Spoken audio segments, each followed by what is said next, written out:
बेटियों ईशा, मोहिनी और सुहाना की शादी 3 घर जमाई लड़कों के साथ करवा देती है।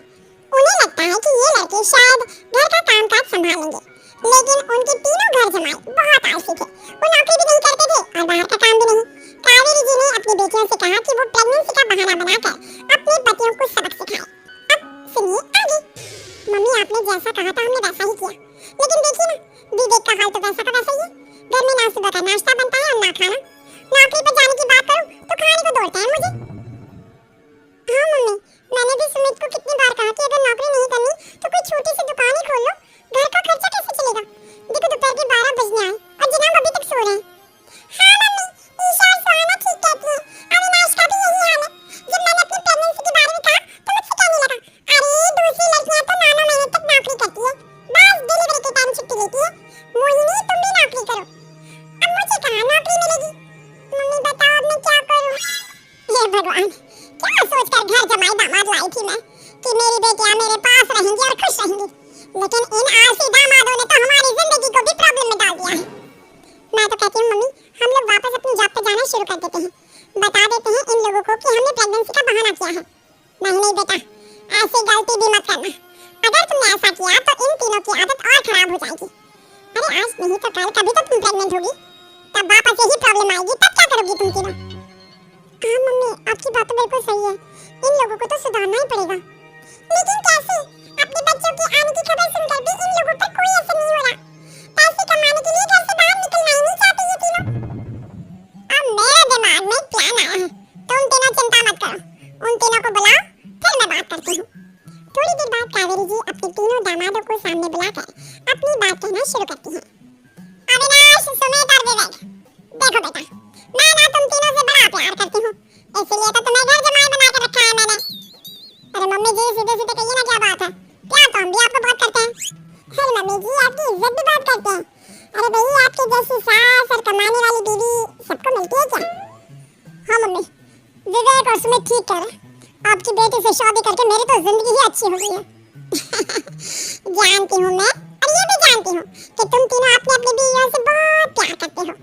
बेटा बात ऐसी है कि हमारे कुलगुरु ने कहा है कि प्रेग्नेंट होने के बाद मेरी तीनों बेटियां शुरू के 4 महीने हमारे गांव में जाकर रहेगी, जहां मेरे चाचा जी रहते हैं। अरे लेकिन क्यों मम्मी, गांव में जाकर रहने की क्या जरूरत है इन तीनों को। वो क्या है ना बेटा, हमारे परिवार को एक श्राप है। अगर मेरी बेटियों ने यहाँ पर बच्चा पैदा करने की कोशिश की तो उनके बच्चों को कुछ भी हो सकता है। इसलिए अब से लेकर 4 महीने पूरे होने तक इन्हें गांव वाले घर में रहना पड़ेगा। हाँ तो इसमें प्रॉब्लम क्या है मम्मी जी, हम भी वहाँ जाकर रहेंगे, पिकनिक मनाएंगे। अरे भाई दीदी जा, हम भी वहाँ। हाँ यार, आइडिया तो बहुत अच्छा है। शहर की जिंदगी में रह रहकर परेशान हो चुके हैं, अब कुछ दिन गाँव में बिताएंगे। तुम लोग समझने की कोशिश क्यों नहीं करते। तुम में से कोई भी वहाँ नहीं जा सकता, और मैं यहाँ रहूंगी ना तुम तीनों के साथ। 4 महीने की तो बात है, उसके बाद ये तीनों ही लौट कर आ जाएंगी। ठीक है मम्मी जी, अब हमारे बच्चों का सवाल है तो ये तो करना ही पड़ेगा। कावेरी अपनी तीनों बेटियों को कुछ दिन के लिए घर से बाहर कहीं दूसरे शहर में रहने के लिए भेज देती है। कुछ दिनों के बाद, अरे मम्मी जी बहुत दिन से पिज्जा नहीं खाया, मंगवाइए ना।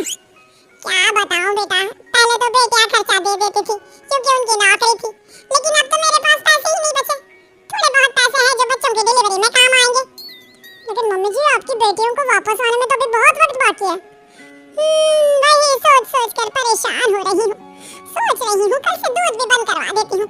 अब दूध वाले को देने के लिए पैसे भी तो नहीं है ना। अरे नहीं नहीं मम्मी जी, अगर दूध भी बंद करवा दोगी तो मुझे चाय कहाँ से मिलेगी, और चाय के बिना मैं तो मर ही जाऊंगा। क्या करूं बेटा, इसके अलावा हमारे पास कोई ऑप्शन नहीं है, मेरे पास पैसे ही नहीं बचे। इस तरह कावेरी जी धीरे धीरे अपने तीनों दामादों को पैसे देना बंद कर देती हैं और घर में खाने पीने की चीजें लाना भी बंद कर देती हैं। अब वो तीनों बुरी तरह से परेशान होने लगे थे, और इसलिए एक दिन तीनों प्लान करके घर से बाहर निकलते हैं। और बाजार में जाने के बाद, यार अच्छा खाना खाए हुए कितने दिन हो गए, पता नहीं कब अच्छा खाना मिलेगा। हमारी बीवियों के जाने के बाद तो हमारी हालत भिखारियों जैसी हो गई है यार। कुछ भी हो, मुझे तो आज पिज्जा खाना ही खाना है। जेब में 1 रुपया नहीं है और पिज्जा खाना, कहाँ से आएंगे पैसे। अरे देख वहाँ सामने बोर्ड पर क्या लिखा हुआ है, कंप्यूटर पर काम करने के लिए एक आदमी की आवश्यकता है। भाई मैं तो जा रहा हूँ, काम करूंगा और शाम तक पैसे लाकर आराम से पिज्जा खाऊंगा। जा जा, तुझे कोई काम नहीं देने वाला, हम तो घर जा रहे हैं। चल भाई सुमित। सुमित और अविनाश वहाँ से चले जाते हैं और विवेक उस कंप्यूटर शॉप पर सारा दिन काम करके 5000 रुपए कमा कर घर लौट कर आता है। जाता है और अपने खाने के लिए अच्छी अच्छी चीजें भी लेकर आता है। ये देखकर विवेक और सुमित के दिल में भी कुछ पैसे कमाने की इच्छा जागती है। अरे सुबह सुबह कहाँ चल रही है तुम? मम्मी जी एक बहुत अच्छी जगह मिली है, कंप्यूटर पर काम करने के 5000 मिले थे कल मुझे। अगर रोज काम करूंगा तो पूरे 40000 की तनख्वाह। अरे वाह, ये तो बहुत अच्छी बात है दामाद जी, आपको जाना ही चाहिए। सुमित और अविनाश विवेक को इस तरह तरक्की करते देखकर परेशान हो जाते हैं और वो दोनों भी काम की तलाश में निकल पड़ते हैं। धीरे धीरे उन दोनों को भी काम मिल जाता है। अब कावेरी के तीनों दामाद छोटी मोटी नौकरी करके अच्छा पैसा कमाने लगे थे। एक दिन कावेरी उन्हें अपने पास बुलाती है। अरे वाह, विवेक 40000 कमा लेता है, अविनाश 60000 और सुमित तुम भी 40000 के आसपास कमा ही लेते हो। कुल मिलाकर तुम अच्छे खासे पैसे कमा रहे हो बेटा।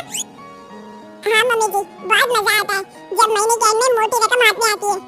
पूछिए मत मम्मी जी, घर में रहकर रोटी बनाकर और तो ज्यादा महसूस होने लगा था मुझे तो। हाँ बेटा, तुम तीनों की बात तो बिल्कुल ठीक है और जानते हो अब तुम तीनों की पत्नियां भी वापस लौट कर आने वाली है। लेकिन मम्मी जी, अभी तो उन्हें गए सिर्फ 2 महीने हुए हैं, आपने तो कहा था वो 4 महीने के बाद लौट कर आएंगी। ऐसा कुछ नहीं है बेटा, मैं सिर्फ तुम तीनों को सबक सिखाना चाहती थी कि आदमी घर में बैठकर बीवी की कमाई खाता हुआ अच्छा नहीं लगता। इस दुनिया में हर इंसान को मेहनत करनी चाहिए, काम करना चाहिए, चाहे वो औरत हो या आदमी, ताकि अपने परिवार को संभाल सके। कावेरी की बात सुनकर उन तीनों को अपनी गलती का एहसास होता है और कावेरी उन्हें सच बता देती है कि ईशा, सुहाना और मोहिनी शहर में ही कहीं दूसरी जगह रह रहे थे। शाम के बाद उन तीनों की पत्नियां लौट कर आ जाती है और कावेरी जी का परिवार एक खुशहाल परिवार की तरह रहने लगता है।